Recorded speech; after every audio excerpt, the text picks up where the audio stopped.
beloved Boss Mike Cervera. Nako, mga kababayan ko. Oh, Diskaya ulit. 7 billion Grabe mga kababayan ko. Bukod sa kickback nila, kickback ha? Abay mga kababayan ko, kita nyo, meron pa silang pananagutan sa BIR, tax evasion. Ibig sabihin, yung pong kanilang tax ay dinadaya pa. Hindi lang po gobyerno, hindi lang po yung kita, yung project, yung pondo ng gobyerno, pati po yung pananagutan sa tax. Kinikickback. Ang tao pa rin.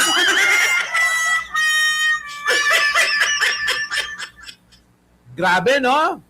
Ang tindi nito. Pakinggan natin. Ito na, pakinggan natin, ha?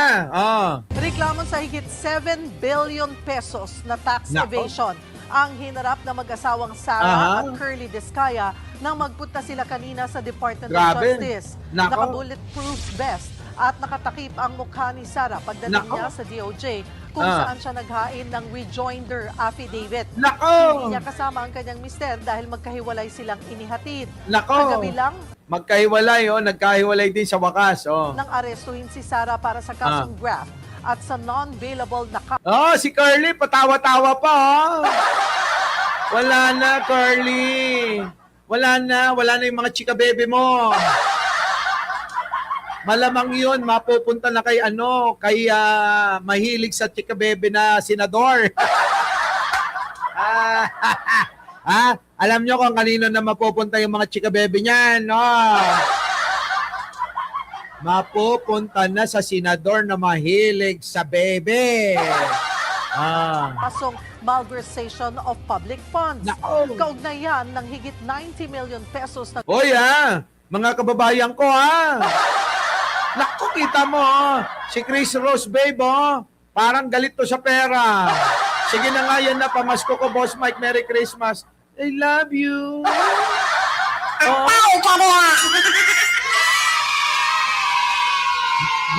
May baon na ako mamaya. Sakto. Alam mo ba, Chris Rose, babe, kung saan mapupunta yan? Sa pagta-travel ko. Hindi. Ayun tingnan mo Nasa likuran ko, yan yung mga relo na ipapadala na maraming padadala niyan. Bago ko umalis ipapadala kaya naka-ready na, Yan, thank you, Craig. Baby tuloy Kung kay Norman Mangusin to, sigurado magiging shota to. Chris Rose, babe. Kung si Norman Mangusin, ang pinaliparan mo yan, sigurado magiging shota ka nun. Ang tao ka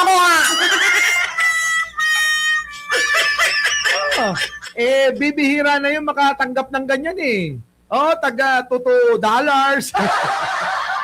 Pag may $2 kayo, kinikilig na Sabi ni Ben, ito sabi ni Ben, mainit ka talaga kay Martin. Lagi siya bukang bibig mo. Ay, nako. Kung alam mo lang na kay tagal ko nang nagtitimpi. Ito na. Oy, Chris Rose, thank you, Flood Control Project Nako. sa Davao Occidental. Nako. Si Curly, hindi na naitago ang nararamdaman sa mga nangyayari sa kanilang mag-asawa. Malungkot, ma'am. Ano po sir yung mga anak ninyo? Bongga, pang travel. Magta-travel nga ako. Mahal ang travel sa pupuntahan ko ba? Oo. Yung 5 kami, ang bayad namin sa travel namin mga kababayan, umaabot ng 100 mahigit isa. So mukhang malalagas ang 1 million ko bukas.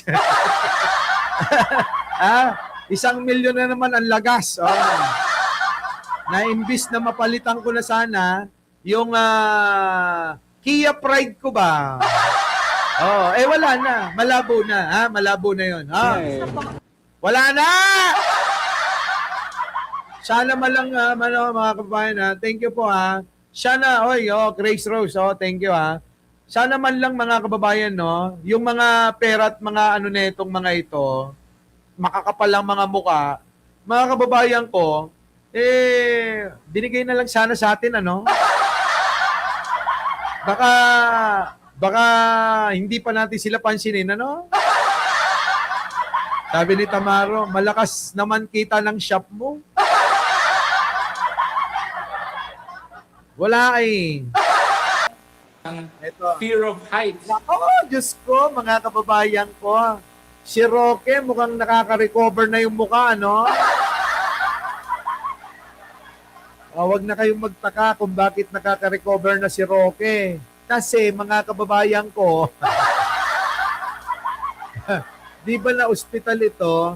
Di ba nagpa-doktor? Kasi nga bawal ho daw ito na sumakay ng eroplano. Baka sumabog, ano?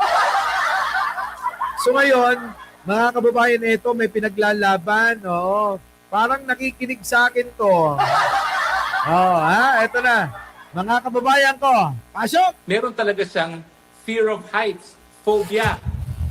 Ang tao ba na merong fear of heights ay talagang sisinghot ng malinis na hangin ng tabing bangil?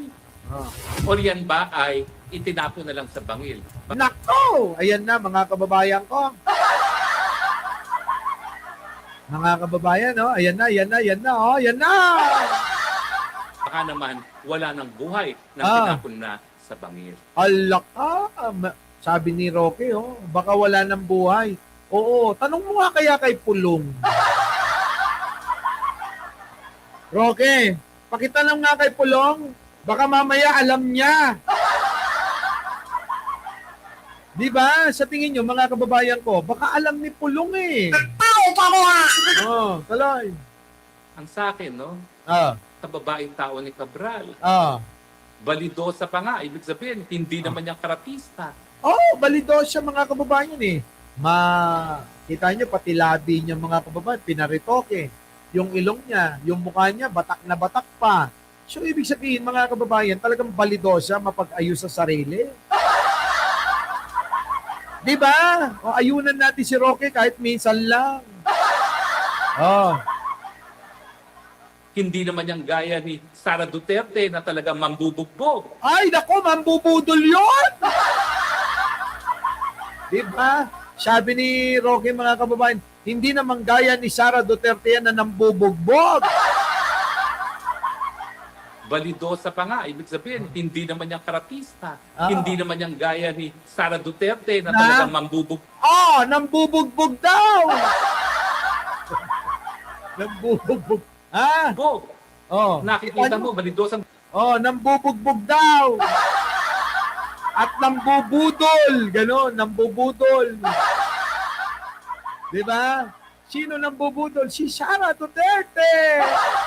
Balidosa, babae, mahinihin. Mahinihin. Bakit ganun pa ang ginawang katapusan sa buhay ni Yusek Cabral? Ganong tahimik naman yung tao. Anong mo kay Pulong? Baka kasi alam niya.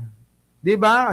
Total malapit naman at mukhang nasasakupan. Mukha lang naman Baka nakasasakupan mo to, magalong. Mag-imbestiga ka naman diyan. O baka naman may kinalaman diyan yung mga kaibigan mo. 'Di ba? Kaibigan ni Pulong na sila Eric Yap. Di ba? So far, wala naman siyang dinadawit. Ay, anong walang dinadawit? Sinungaling.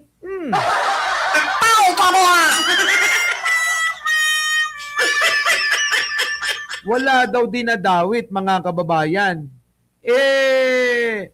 Di ba? Dinawit nga si Pulong. Ayan Anong walang dinadawit? Ulitin nga natin. Kung kakilala ko si Yusek, tahimik naman yung tao. So far, wala naman siyang dinadawit. At kung kakilala ko si Yusek Cabral, baka magpakulong na lang yan kesa kumanta pa. Teka muna. Anong pagpakulong kumanta? Sinungaling ka pala, Roque, Napakasinungaling, Napakasinungaling ho ni Harry Roque dyan sa part na yan. Kasi mga kababayan ko, ito yung balita kanina. Na itinuro na nga si Pulong Duterte. Umano'y 51 billion pesos na budget insertions ni Congressman Pulong Duterte sa Davao. Ayan, huli! Huli!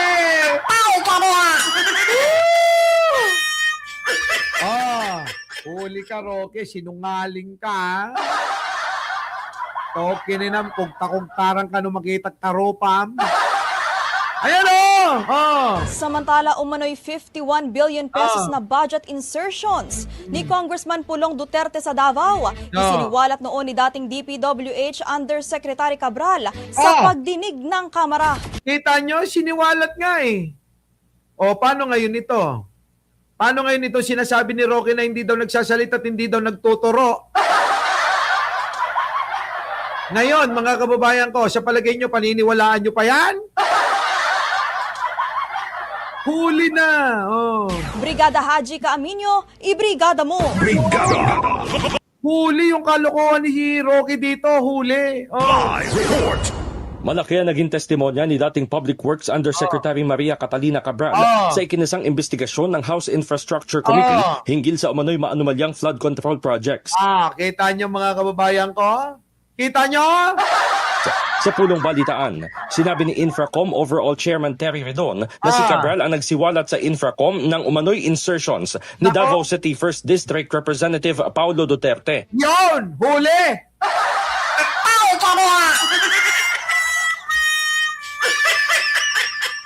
Ayan, siya na mismo nagbisto kay Pulong, sabi nga ni Teresita Tan.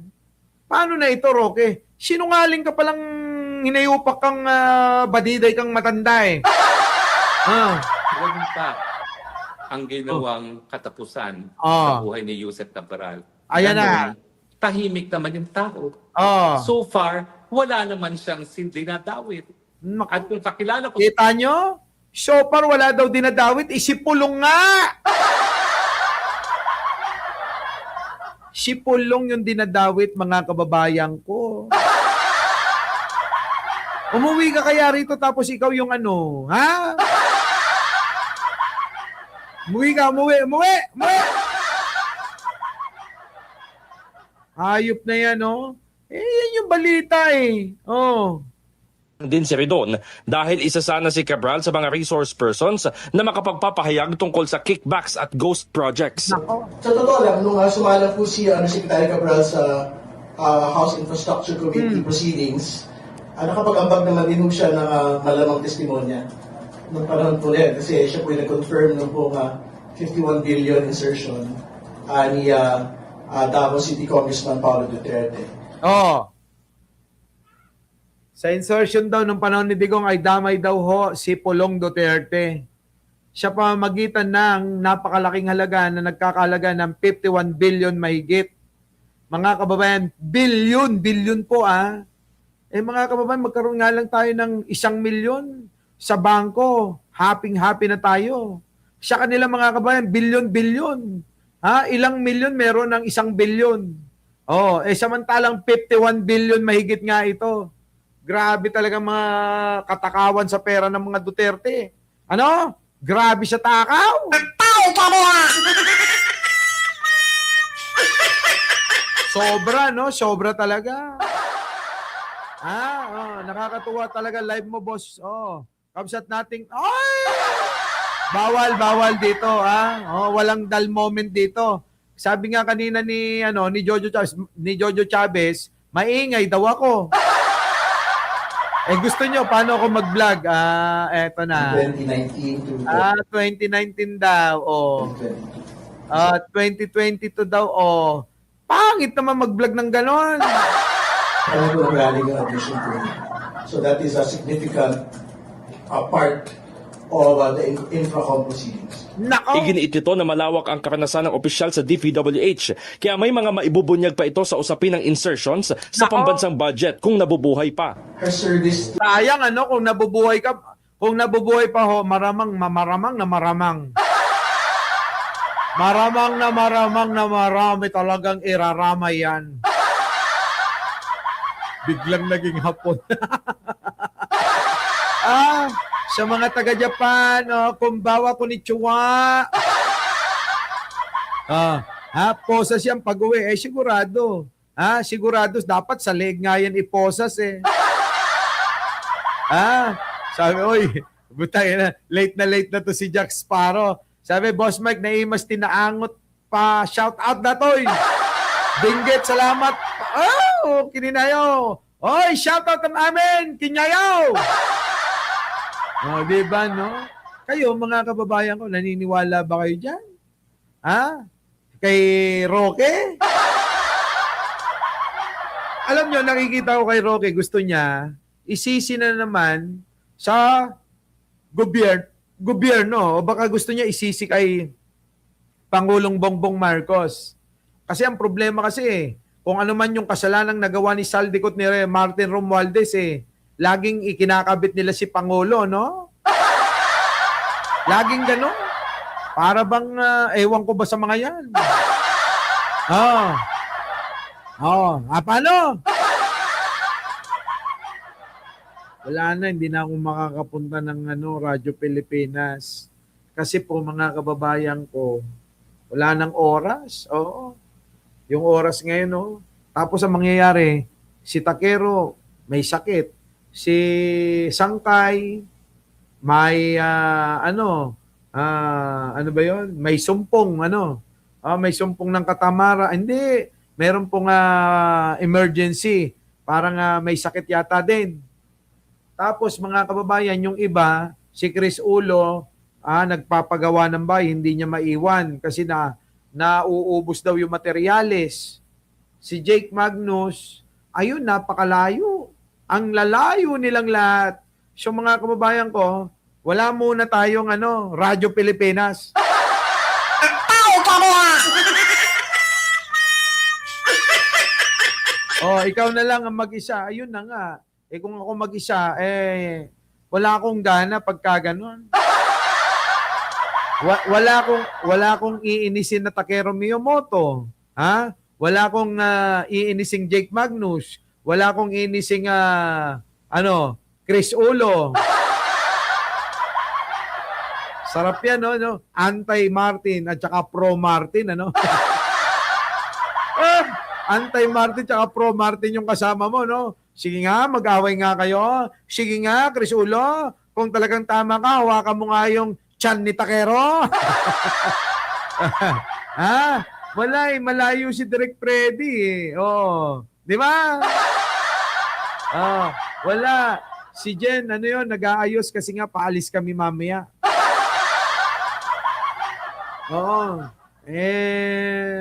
Wala Kailangan nating magpahinga, baka ma-stroke tayo. Di ba? So paano mga kababayan ko? Kita-kita na lang po tayo sa susunod na live natin mga kababayan. Maraming salamat po. Our beloved Boss Mike Cervera.